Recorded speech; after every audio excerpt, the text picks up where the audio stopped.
Hi guys and welcome back. Today we're talking about one of my all-time favorite things ever, and that's Inktober. So if you don't know what Inktober is, it is a month-long art challenge where you can create an ink illustration every single day of October, and that's about it. So really the fun thing about this is that it opens it up to be changed into exactly what you want it to be, what you want to get out of the project. And I'm going to talk a little bit about some of the steps that I like to do going into Inktober so that I can be prepared for it and I know what I want to get out of it. And I just really love being able to plan for these kind of projects. I find them to be really exciting when I put in a lot of thought and I know what I'm doing with it. But anyways, let's dive right in with some of the things that I like to plan about, and I can give you guys some suggestions and talk a bit about what I'm actually going to do. So first things first is goals.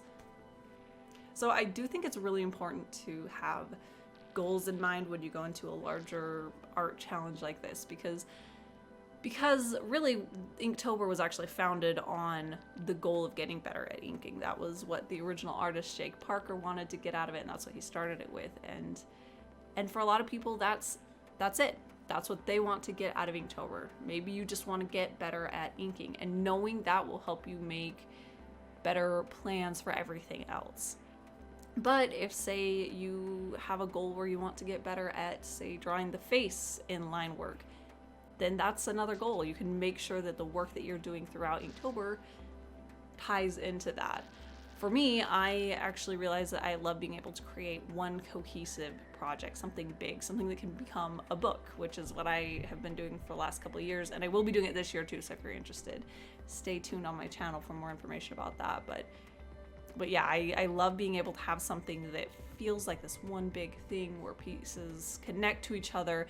So for me, my goal is to be able to create something that has similar visual cues throughout all of the 31 pieces, and I've actually done a lot of planning into how to break that down, how to have different sections that have different specific visual cues, but that was my thing. I wanted to be able to explore a world in my Inktober project, and I wanted to be able to show some of these themes through ink. So that was my big goal right there.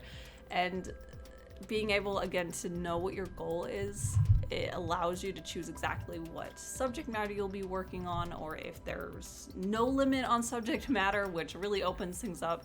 So say your goal is just to get 31 ink illustrations done in a month, and that's your goal, and that is a really great goal. Then it means that when there's a day that's really busy and you're stressed out, you can do something incredibly simple and you'll be able to get it done, and it'll be checked off the list. And the next thing that I want to talk a bit about is planning. So this kind of ties into goals, but this is something that you can go from a range of having no plans to plans on, say, following just the official prompt list, which I'll actually have a link to the official prompt list and the official website and everything down below if you wanted to check that out. But you could follow that and have that as your plan.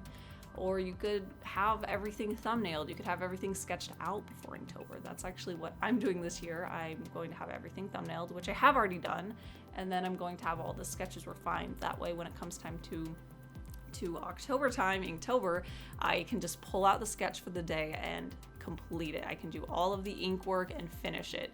I like to do it this way, or I would like to do it this way because I never have actually successfully done it in the past, but I like my pieces to be a lot more complex and finished than something that if I was, say, starting the sketch and the idea and everything from the very beginning of the day all the way to the end, I wouldn't really be able to accomplish this. So by breaking it up like this, it allows me to make a really complex piece, but I can still get the thing that makes the Inktober done in that Inktober day. So that's how I like to plan it out.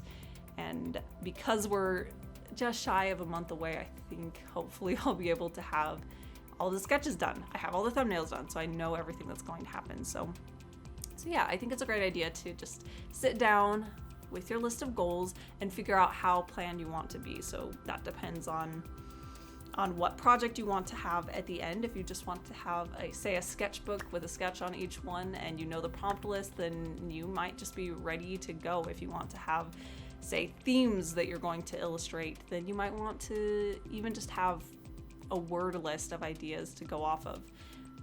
And finally, I want to talk a bit about the tools that you can use to do your ink illustrations for Inktober. So I've actually been using pretty much the exact same stuff for the past 3 years, I think.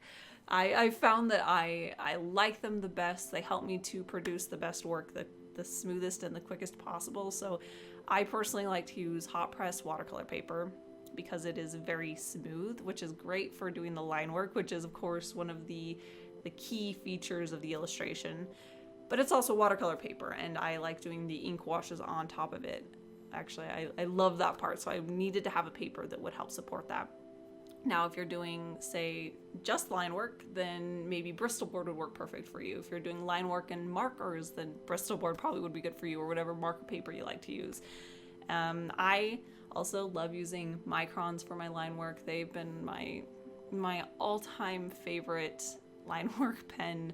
I've tried a lot of them and it's still my favorites. I highly recommend microns, but this is a fun time where if you don't know what your favorite lining pen is yet, then you could make that one of the things that you want to explore with this. So that could be another goal, or another thing that you can figure out is maybe you want to test out 5 different lining pens and you want to do that throughout October. Or maybe you want to try doing all brush and ink or brush pen or whatever that is that allows you to really experiment and explore and say, take a medium or a tool that you've been interested in but haven't been able to put in the time to actually really figure it out. And then you could figure it out in this kind of a situation and scenario. And I love that. I love being able to just dive in and really figure out what's perfect for you. Now, I already know what's perfect for me because I've done a lot of experimenting before this, so that allows me to just go right into it.